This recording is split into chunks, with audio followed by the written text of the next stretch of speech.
Hi everyone, in this video we're going to talk about the internal hardware components in your typical desktop or laptop computer.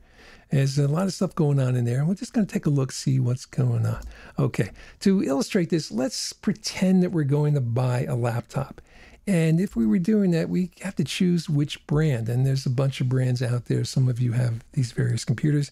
Which is the best? Well, it depends. I usually like the Apple devices, but they're very expensive. The other ones are pretty good too. And they're all good. And if you have any favorites, let me know. But they're all pretty good. But let's just take an example. Okay, this is an actual computer. It was available about a year ago at the price. I think it was about $349 last time I looked. And these are the specs. These are the internal components in that particular laptop. And the question is it worth it? Okay, if you look at these specs, is this computer worth $349? And I hope you say, I don't know, because this is complete meaningless jargon, okay? We have to change it around, and this is much better. Okay, now it looks pretty good. This is, and of course, some people look at this and they say, it's still jargon, it's still meaningless drivel here. Well, let's take a look at it line by line and go through it so you can understand when you buy a computer what you're actually getting. Okay, let's look at the first line here. The Intel Pentium N3710 2.56 gigahertz. What is that? Well, that's the CPU or processor. And it looks like this. If you open up a desktop, it looks about this. It's about 2 inches wide.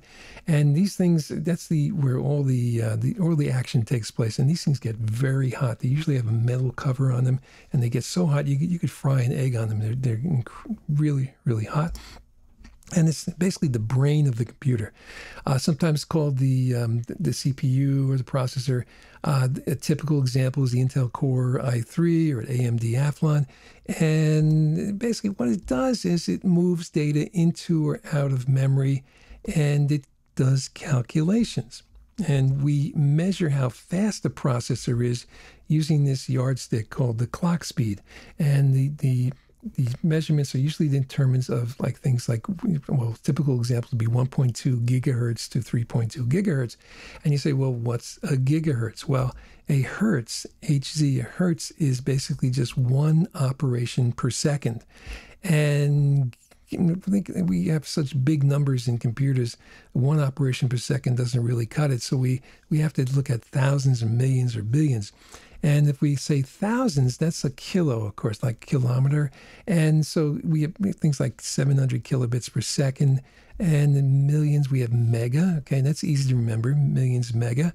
And billions, okay, for some reason they call that giga. You can think of like gigantic, okay, big giga for billions. So 2.6 billion hertz there. Trillions, we go to tera. Okay, and that's fairly easy to remember, trillions and tera. Terabyte is approximately 2 trillion bytes. And we don't actually use things like quadrillions, but big companies and the government does, and they call them peta, so the petabytes, 150 petabytes. That the big facility that Facebook that I showed you in the last video, that has something like 150 petabytes of information there. huge amount of information. Okay, now there's a thing called Moore's Law in processors. And basically what that is that every 18 months, the new processors will approximately double in speed. And this was an amazing thing. It's like nothing else, no other product. Every 18 months, things got twice as fast. And this started around about 1975, and it's just ever since then things have just been getting faster and faster and faster, and things like and you wonder how that is, because basically these processors are composed of a bunch of tiny transistors or switches, and as these switches get smaller and smaller, they can get closer and closer, and that means the electrons have a shorter distance to travel. And basically the limiting factor in these devices is the speed of light. That determines how fast these electrons go. So as the switches get closer and closer, the processor gets faster and faster. Okay, now we're reaching a speed limit here. We around about 2005, they had trouble. They couldn't get it any faster. They're reaching, the limits to how close these things can get, and so it also causes tremendous heat. So what they're doing instead of going faster and faster and faster, what they're doing is they're basically putting processors together. So you have 2 processors on one chip, or 4, or 8 or 16, and it just gets really, it's basically like having 2 or 4 people doing a job because it gets done a lot faster. But it does depend on the software. Okay? If the software is able to take advantage of that, then you can get much faster processing speeds. Okay, who manufactures these things? Well, there's many, many companies that make memory chips, but there's only 2 companies that make processors. There's Intel and AMD. Okay, only 2 companies. Intel was the original company, and then they one year they were swamped. They couldn't produce enough chips, so they farmed it out to AMD, and AMD. Some sleight of hand, they were able to get hold of the permission to make chips. So now they can compete with Intel. And so basically we have 2 companies, which is good because they can compete and it keeps the prices down. So it works pretty nice. And both companies are good. The chips from either company is very good and fast. And if we just look at Intel, basically you've got a bunch of different products that it sells. And as you can see, there's the I factor gets bigger and bigger. The speed gets better and better as well. Okay. Now, so what's the best processor in this particular group here? Okay. Well, if you look through, basically, well, you see i7, of course, is good. It's a quad core, meaning it can do 4 things at once. And 2.4 gigahertz is pretty good. It's not the fastest speed listed here, but it's pretty good because you have quad core. You have 4 processors working at 2.4 gigahertz, which is pretty good. Okay. All right. Good. So that's a good one there. All right.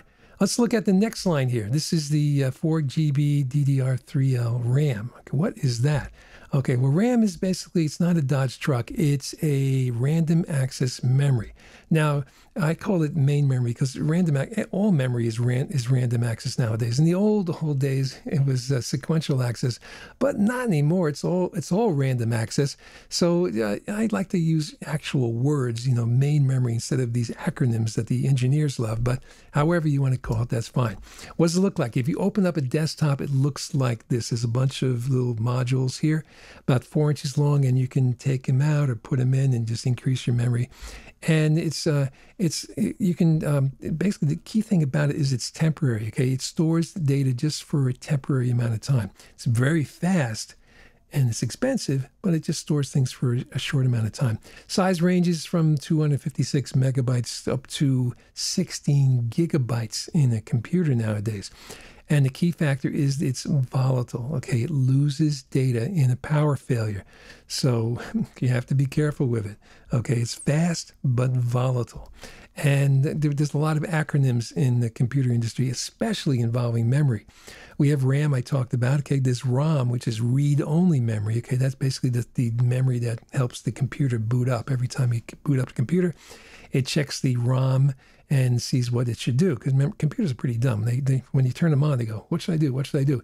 And they look at the ROM, and the ROM tells them basically, turn on the hard drive and read what's on the hard drive. Okay, that's the ROM. There's a bunch of other things, SD-RAM, DDR3. Don't pay attention to that. There's all new things. It doesn't matter. We can't choose between these things. We take whatever the manufacturers give us. Okay, we just make sure it's big enough for us. Okay, so what is, if we have a choice here between 2 gigabytes, 4 gigabytes, and 16 gigabytes, we would definitely, if you can afford it, get this 16 gigabytes. Okay, that's one of the things that really affects how fast a computer is, how much memory, how much system memory it has. So get the most you can afford. It'll really speed up your system. Okay, let's look at the third line here. Okay, we got 500 GB, 5400 RPM hard drive. What is that? Well, that's the hard disk drive, which is basically it's the hard disk or hard drive, and it's the main storage device for a PC. It's also the largest storage device. Okay, range sizes range nowadays from 500 gigabytes to 3 terabytes. Meaning basically 500 to 3,000 gigabytes. Really, really big. And it's a mechanical device. Okay, it's sensitive to shocks and large magnets. So sometimes if you drop your laptop, okay, in addition to the other damage you can get, you can also damage the hard drive inside it. Most hard drives nowadays, in the laptop, will usually have some kind of mechanism to protect themselves, but you just have to be careful because you don't want to lose any data. Okay, what does it look like? This is a typical laptop hard drive. It's about 4 inches long. long, very thin, and it's a pretty remarkable device. It can store a lot of data on that tiny little device.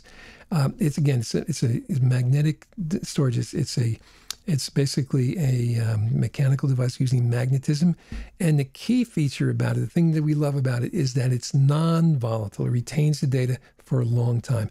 Not forever. Not forever, but for a long time. Okay, just be careful that these things are mechanical devices. They will, in time, will fail. So just be aware of that. Make sure you have a good backup. Good. Okay, volatility, just to review this.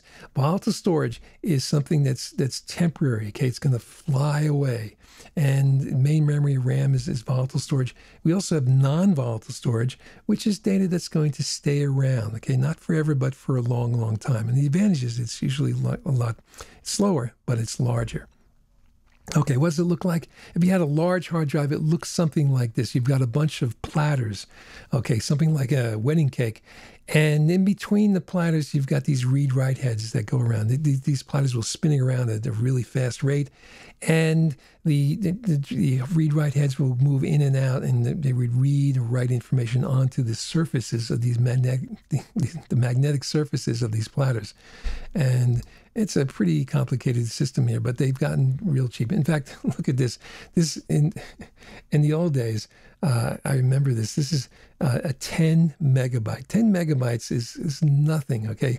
You have pictures on your phones that are probably bigger than 10 megabytes, okay? And that's $3,400 for a 10 megabyte hard drive.